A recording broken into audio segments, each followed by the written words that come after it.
Oke teman-teman sahabat ragam tumbuhan, berjumpa lagi bersama kami di channel ini yang selalu menyajikan video menarik seputar tentang tanaman. Dan untuk video kali ini saya kembali akan mereview perkembangan terbaru dari tanaman kelengkeng.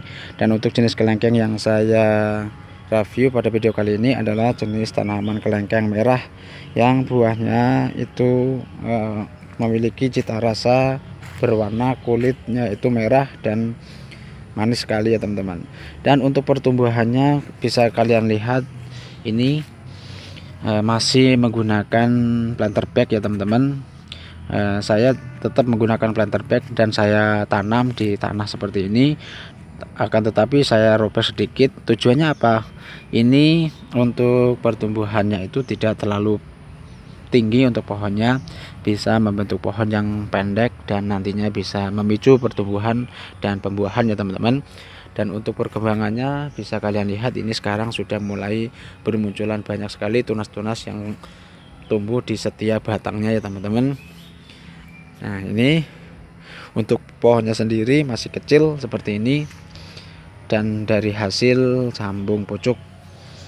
Nah, oke, ada sedikit faktor yang kalau saya perhatikan untuk tanaman kelengkeng merah jenis ini yang saya tanam ini, kenapa pertumbuhannya tuh kalau saya perhatikan kurang begitu menarik ya, kurang begitu bagus pertumbuhannya.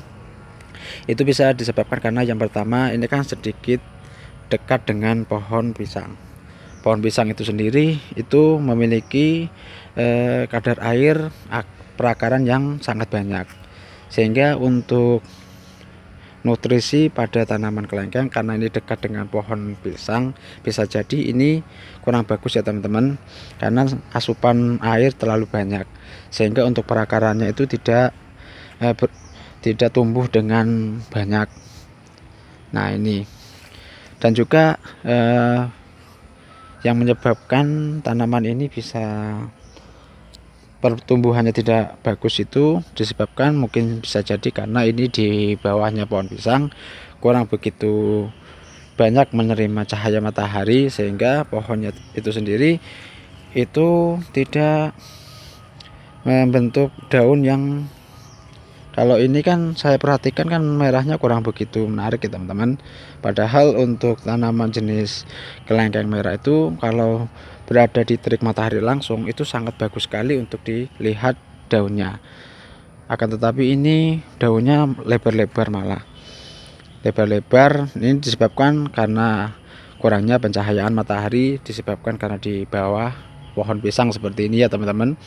Jadi kalau saran dari saya itu mending untuk tanaman kelengkeng seperti ini kita tanam langsung di terik matahari langsung ya teman-teman, supaya untuk pertumbuhannya itu bagus dan untuk pembuahannya pun sangat baik. Oke, dan juga lakukan perawatan, misalkan penggunaan pupuk NPK. NPK itu sendiri merupakan pupuk yang sangat bagus sekali, terutama ketika tahap pertumbuhan seperti ini. Natrium yang terkandung di dalam pupuk NPK itu sangat bagus untuk tanaman yang berada pada tahap pertumbuhan seperti ini ya teman-teman. Nah, berbeda jika sudah memasuki fase pembuahan atau fase generatif, itu kalau bisa menggunakan pupuk yang cukup banyak mengandung fosfat dan kaliumnya. Jadi gunakan pupuk yang kandungan fosfat dan kaliumnya itu lebih tinggi, karena tujuannya untuk merangsang pembuahan pada tanaman. Itu ya teman-teman. Kalau untuk tahap, sekali lagi, kalau untuk tahap pertumbuhan itu gunakan pupuk yang natriumnya itu cukup tinggi. Sedangkan untuk memasuki tahap pembuahan, kalau bisa gunakan pemupukan pupuk yang cukup tinggi kandungan fosfat dan kaliumnya. Itu sekedar saran dari saya teman-teman, karena itu juga faktor penting untuk pertumbuhan tanaman, terutama untuk tanaman kelengkeng seperti ini, yang tanaman musiman ya teman-teman. Oke, mungkin hanya itu saja ya teman-teman. karena ini sifatnya hanya mereview perkembangan terbaru saja untuk tanaman kelengkeng merahnya. Semoga saja video ini bisa menambah manfaat dan wawasan pada teman-teman yang ada di rumah.